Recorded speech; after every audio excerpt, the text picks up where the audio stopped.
Hello and welcome to this week's VAR on Air. This is our first new VAR on Air in a while. Um, my name is Peter Vu, and today we're diving into a vital topic for our community, and that is tending to our nervous systems during challenging times, with a special focus on Vietnamese mental health. My name is Jane Owen, and we're joined by our remarkable guest, Irene Phuong Van, a leader in understanding the unique mental health needs of our community. Irene, could you please introduce yourself and share a little bit about your background and what exactly you do? Yeah, my name's Irene. I go by they, them pronouns. I'm a LMFT, licensed marriage and family therapist and a drama therapist. And I do work in the Vietnamese community, specifically in the queer Vietnamese American community for a long time. And I've done work in the Vietnamese community around mental health, supporting families, supporting young folks. And right now, I have my own private practice where I serve a lot of queer and trans people and Southeast Asian people. Yeah, folks that come from immigrant backgrounds. All right, thank you for that. And if you guys wouldn't know this, but I met Irene actually at a workshop at UC Santa Cruz called, and this was for the season conference. And I thought that Irene was just so great at presenting the workshop. So that's why I had the idea to bring Irene on for a VAR on Air. Yeah. Yeah. And okay, so with that, since we've gone to hear a little bit about you, my first question is, could you share your personal and professional journey in the mental health field, particularly as it relates to the Vietnamese American community? What initially drew you to it, and how does being someone from a Vietnamese background inform your approach to mental health work? For sure. So hard to know where to start sometimes, right? First I'll just say I grew up in San Jose, where there's a lot of Viet folks, and my parents are refugees that came here in the 1980s after the Vietnam War, and so that has really shaped my experience of understanding what it means to be Vietnamese and the challenges that we grew up with. So yeah, like I grew up in a family that where we loved each other really hard and we also fought each other really hard. Um, and dealt with a lot of things like finances and mental health challenges and substance use and ways of coping from the war and like being here in the US. And so I think that really shaped who I was growing up. I didn't think I was going to become a therapist. I just knew that theater was my way of healing in high school. And then I went into the educational field actually first to support first gen college students, just because also in San Jose, we see this like conception, right, of Asian Americans as all doing well. But even within my family and many people I know, I was the first to go to college and I saw a lot of challenges in that way. But then I was like, I really want to do art and therapy and like healing work. And so I got into drama therapy as a program and started doing mental health therapy from there. And like really the first thing that I did after graduating was go back to San Jose and try to work in the Vietnamese community because I just knew I wanted to go back to my roots and support people and do bilingual work.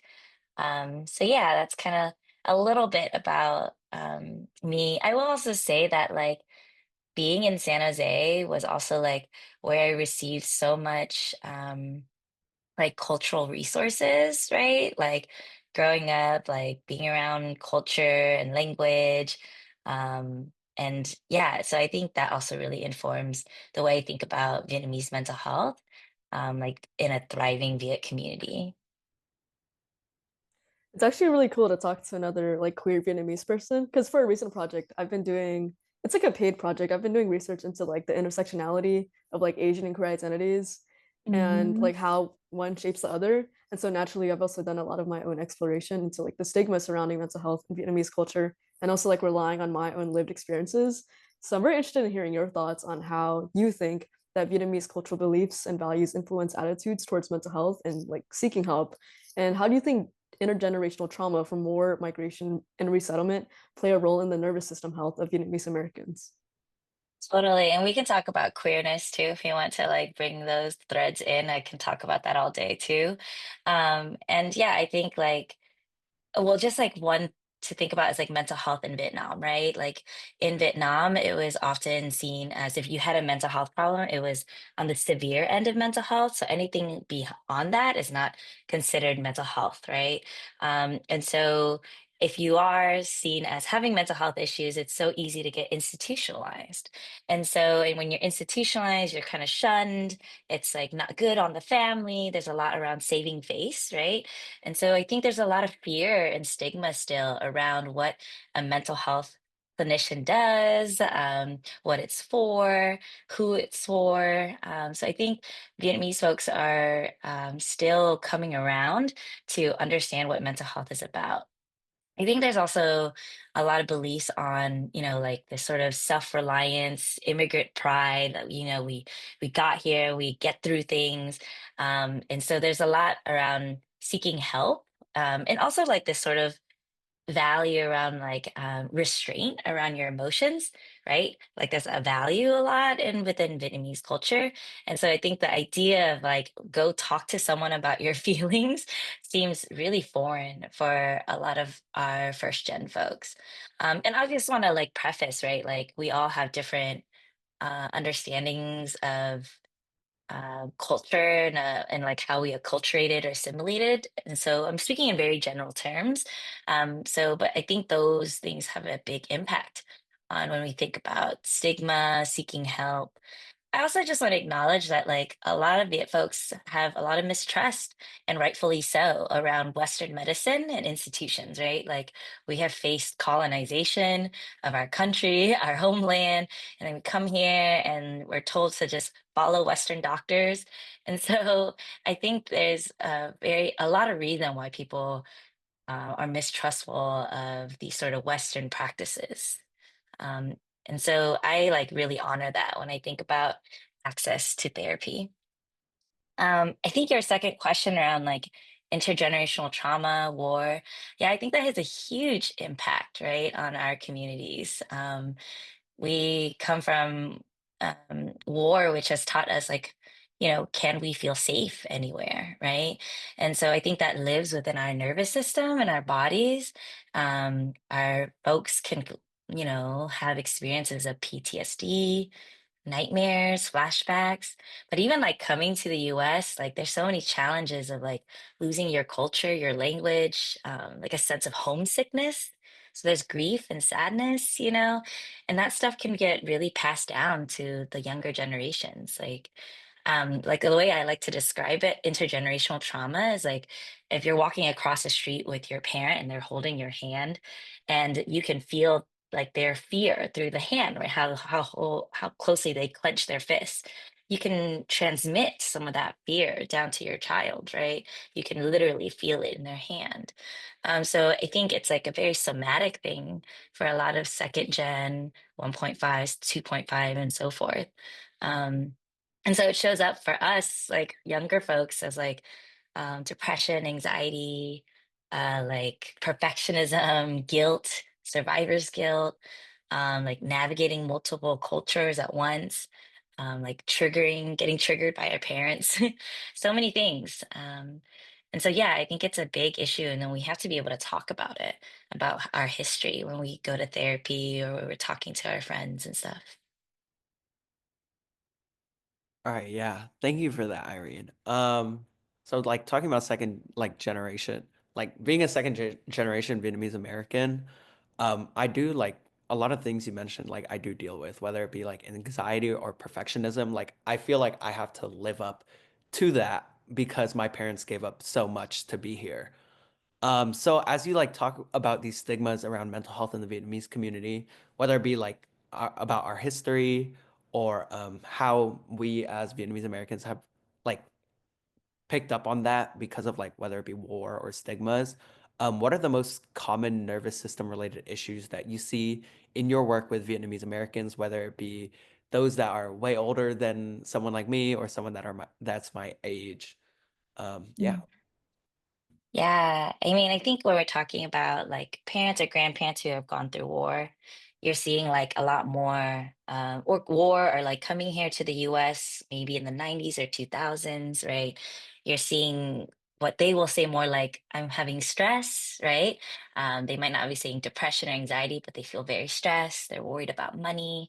It's like they have headaches, nhức đầu, không ngủ được, like sleep issues, fatigue, body problems, right? They might be more irritable. They might blow up sooner. You might see them like turn to like drinking or nhậu nhiều, right? Or like other things to manage some of those things. And also, I think there's like with parents, it can also be like a feeling of being out of control in like a new environment when like they can't talk to their own kids. How do I raise my own child when I can't talk to them, right? So there's all these sort of challenges that I see. And so it definitely like comes out somatically in their body, how they hold themselves. Um, and then I think for folks that are Vietnamese American or later, I think it does show up too, right? It's like, yeah, dealing with survivor's guilt, feeling a lot of pressure and expectation on your shoulders, also not feeling like you're allowed to rest. I think that's what we talked about in our workshop, Peter, right? Our relationship to rest. Like, we're not allowed to rest because if our parents didn't rest, then we can't rest, right? If they did all these sacrifices and I don't get to relax. And so there's all these ways that we hold that stress in our bodies, the feelings of guilt and pressure, having to do things right by them, or just like being really frustrated and angry and not having the words and saying like, "Forget this. I'm gonna turn to these other ways to cope, right? To manage my feelings." Um, yeah, so it's like right there in our bodies all the time. And we can also get headaches and panic attacks in college or high school, feel nauseous. It all shows up in our body too. Yeah, I really resonate with what like you had said about our experiences with our parents, like them being in this kind of like hustle survival mindset, and kind of like what Peter mentioned, like that ultimately like us internalizing that as like second gen like children. And Mhm. I also especially resonate with I guess the feeling of like I've seen this for myself, like my parents feeling super out of like control because as like semi-fluent I am in like Vietnamese, there's still kind of this like barrier where I can't really truly communicate the deepest extents of my feelings in Vietnamese as I can in like English. And so it's kind of always been a barrier for me in navigating like language and also culture. But now Mhm. that you've kind of covered a lot of the different like nervous system related challenges that you've observed in Vietnamese Americans, what are some accessible culturally appropriate techniques that Vietnamese Americans specifically can use daily to regulate their nervous systems? Yeah, for sure. It's funny, like I think it's like I'm still in a constant journey and practice and of uncovering culturally relevant practices myself, right? And sometimes I'm like, how do I go back to my roots and think about what people have been doing for centuries within our lineage, right? And sometimes I think there's this idea that like even our own folks don't have tools, but they have also found ways to work for them. So like I have this story of my mom. She said like she was a period where she was feeling really depressed, and she would do this thing where she would go through her body one part at a time and tell her body to relax. So like, okay, forehead, relax, eyes, relax, nose, relax. I was like, Mom, you just did a body scan, like what we would call in Western mental health, right? So I think that's really interesting just to acknowledge that like I'm always so curious about what our elders have done. I think like culturally relevant things like we know humming is also really a great way to regulate your nervous system. And so singing, humming, like why do our elders love to karaoke so much? Creative practice, taking meditation, breathing, even like connecting to our plants, our herbs, our gardens. For me, what I do is also a lot of ancestral grounding. So like, we grew up with all these altars maybe in our lives. And so I have my own altar that I like will light incense so that I can get strength and guidance from my ancestors. Stretching, moving the body. Like I think in the workshop we talked a lot about like like our elders like to like kind of pound the back of their like lower back. Well, it's funny because that area is where the kidneys are, and that's kidneys hold and store a lot of anxiety there. So if you're doing that's like an awesome way to activate and release some anxiety, like kind of give yourself some pats on the back, pats on the shoulders, like moving your blood through your body. So I think those are some ways. Yeah, some like, and I think there are groups out there that are still trying to figure out like medicinal plants and herbs that helps calm the nervous system too. So the more that we can like try to tap into that, I think can be really beautiful. And being in community, I think, like how do we gather together and heal and practice together? Yeah, thank you for that. I did not know that your kidneys hold like anxiety. That's something that I just learned from that right now. I've been doing that like because I picked it up from my parents, so I did not know that, but thank you for that. So now that we've talked about how we as Vietnamese Americans have like picked up on these stressors, then how to cope with them.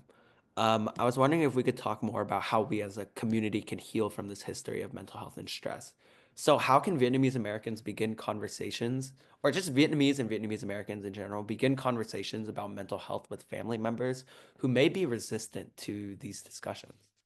Hmm.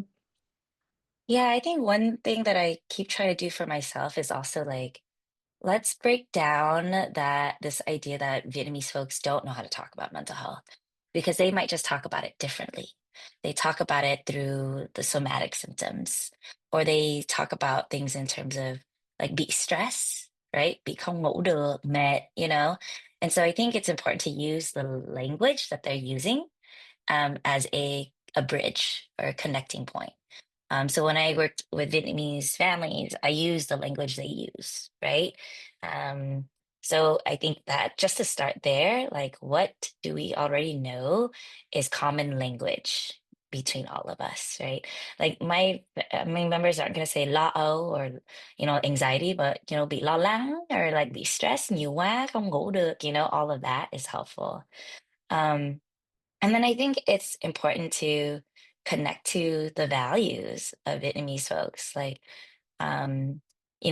oh, I know that you really want me to be happy and healthy. And I just want you to know that I've been really stressed about some things, right? And so, like, really connecting to like the important family values or around success, health, happiness, all of that can be helpful. But I think, I don't think any of these conversations are going to be perfect. I think it really does start with one Vietnamese elder who like is down for it and then like tells the other folks. Right. So I think something that was most beautiful about the work I got to do when I worked with Vietnamese families is if one Vietnamese family had a positive experience of it, then they would recommend and tell someone else. Right. It's like slowly we're shifting the culture over time. So the more that we can provide positive experiences of mental health, I think the better. The more we can say, like, actually, therapy is really working so that I can be a better person in this family, you know, I think that's going to be helpful. So I actually really appreciate how you like reframe the way Vietnamese families commonly refer to like somatic phrases when talking about mental health. Because I never even like really saw it that way. Like I feel like for most of my life, that's kind of been a source of like, for lack of a better word, I guess like irritation for me. Like I always saw it as like a gap in our understanding of mental health. And there was this like tiny bit of resentment that came from like, oh, like you just think it's like purely like physical, like you can't grasp like the mental Hmm. aspect of this. But listening to you reframe it this way is like extremely eye-opening.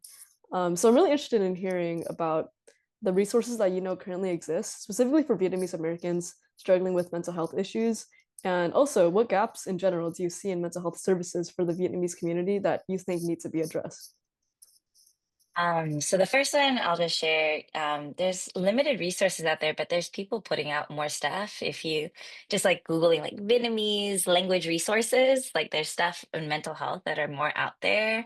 And so like there's also groups that are trying to provide more services to Asian Americans. Like the Yellow Chair Collective is a really great resource, and they talk a lot about immigrant stress and what it feels like. The Asian Mental Health Collective is a collective of all API providers and therapists. So folks can reach out to them too and see a list of API therapists. Um, and then also, I'll just speak to like Santa Clara County. We luckily have the Vietnamese American Service Center, which is like providing behavioral health services there in Vietnamese. There's also the county behavioral health line. And so if you have Medi-Cal, anybody can call in and get support and therapy services through them. I think a lot of people don't know about that one, but yeah, you'll get linked up with a therapist for free. And so I think like, particularly here in the Bay, if we find like Asian American behavioral health and look up stuff, there's definitely resources. And I know there's like resources where people are trying to put out more videos and more pamphlets in Vietnamese to describe what mental health is. So I think that's such a good start. But yeah, there's so many gaps in our community that need to be addressed, right? Like we need more Viet clinicians, we need more Viet staff, um, better training to teach people who aren't Vietnamese how to work with Vietnamese people, right? I think there's often this Western mental health lens of like teach I statements, teach boundaries, but that does not work well in our Vietnamese communities. Like we have to be able to be more nuanced. Or also, I think what Viet folks really need to is like investment in like community programs and leaders who can advocate for mental health and increase the visibility. And I think that's a really hard one for folks because we're so service oriented on like therapist to client, translated materials is just already a big thing that we need. I could go on and on about that stuff, but I'll stop there. All right. Thank you for that, Irene. So now that you've shared resources that are available for the community, how do you, through all of the work that you do, maintain your own nervous system health, given that your work is so challenging and can have such a toll on you mentally? Yeah, thanks for asking that. I think yeah, I've had to like develop some of my own rituals and practices when I see clients so that I don't take things home at the end of the day. I kind of like before I start a day that I know is really hard, I will light an incense. I do a lot of breathing exercises in between clients. I try really hard not to bring my work home. And I've also had to do a lot of self work around the guilt of not being able to help everyone exactly the way I would want. Like, I think when folks first come into the field, it feels really hard to be in this field, like witnessing so many people going through like mental health stuff. And so I had to like really sit with like what comes up for me. I go to my own therapy, but probably the biggest thing is I dance. It's like my biggest hobby right now. I dance every week, and it's how I like move like energy through my system because I think that stuff gets so stuck in my body after days of like sitting and crouching and listening. So yeah, like, and it also reminds me that I'm not just a therapist, like I have another life outside of therapy to be able to maintain my own nervous system health. And like it's an ongoing thing for me to like explore my relationship to rest and like what comes up for me as a child of refugees, as a queer person, like moving through capitalism. So like it's something that I'm constantly in practice or understanding or exploration of at this time. Oh. Yeah. Well, I just want to add in a little bit. It's funny that you bring up dancing because that's how I kind of deal with my stressors as well. It's not Yeah. like it's not like the most widely accepted thing by my parents, but it is fun. So that's a great way for me to de-stress. Yes, I love it. I love that dancing is your go-to. Yeah, and it's like I grew up on so many Vietnamese people dancing and singing. So I think that's how like I grew up with like so many of my folks just like dance it out, even if your day was terrible, you know. Yeah. And thank you so much for talking about like I guess your own like techniques for like making sure that like you're able to approach your work in like a more like mindful and healthy way because I can imagine that it can like take a huge toll on you.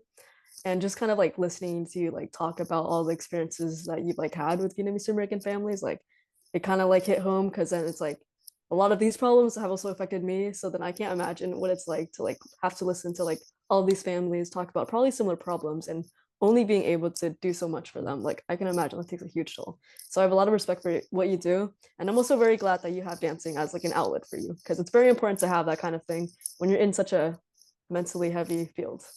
But since we're nearing, unfortunately, the end of our 30 minutes, what final advice would you give to Vietnamese Americans who are struggling with their mental health but really hesitant to ask for help? For sure. I think it's hard to tackle a problem when you can't acknowledge it, right? And so I think it's so important, like really the first step to just acknowledge that we need support and help. And I think the way I think about mental health is that it's like a gift to ourselves and our community, when we can take care of ourselves and reach out for support. I also think like our ancestors didn't work this hard for us to be this stressed, right? And so I try to remind folks like, yeah, in fact, like our ancestors want us to be in a place that feels good, and why not seek the support when we can? Um, yeah, and also they're already really proud of who we are and how far we've already come. So just naming those things. And yeah, it's like um, asking for help sometimes feels really counterintuitive with everything we've grown up with. But it's also part of our community's like values around mutual aid and care, right? And so it's not actually that far off from like what we know in terms of reaching out to people for support, you know? I will also say, like, find a therapist that actually works for you. Like, if you don't like that therapist, don't stick with them. Like, make sure you screen them, make sure they're actually culturally relevant, they understand your experience, because you deserve to also have the best therapist as well. That's going to work for you. And thank you so much for all of your like uplifting words just now and also like advice for Vietnamese Americans. And it's been like a really, really good time experience to be able to listen to you talk. And I wasn't there when Peter met you, but like I can see the wisdom that he got from you when you guys had met at the conference, I believe it was. So thank you so much for your time this evening. I don't really have anything else to share if Peter or if you have any like last words before the end of this. No, I have nothing else to add, but thank you, Irene, for agreeing to be on for this segment. Yeah, thank you all. Thank you for having me here. I feel really honored to be able to be a little bit of like what VAR is doing in the community. So I appreciate it. Yeah, Yeah, and thank you. also, oh, sorry. And also No. feel free to like plug anything if you'd like.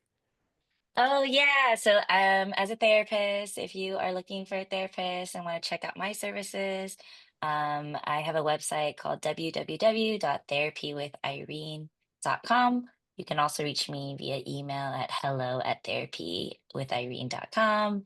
I work with a lot of queer and trans folks, polyamorous, non-monogamous people, activists, organizers, immigrant folks. And so just want to put that out there. And if I can't support you, then I can also redirect you to some resources. So yeah, just want to put that out there. Cool. Thank you so much. All right. Thank you. Have a great rest of your day. Thank you.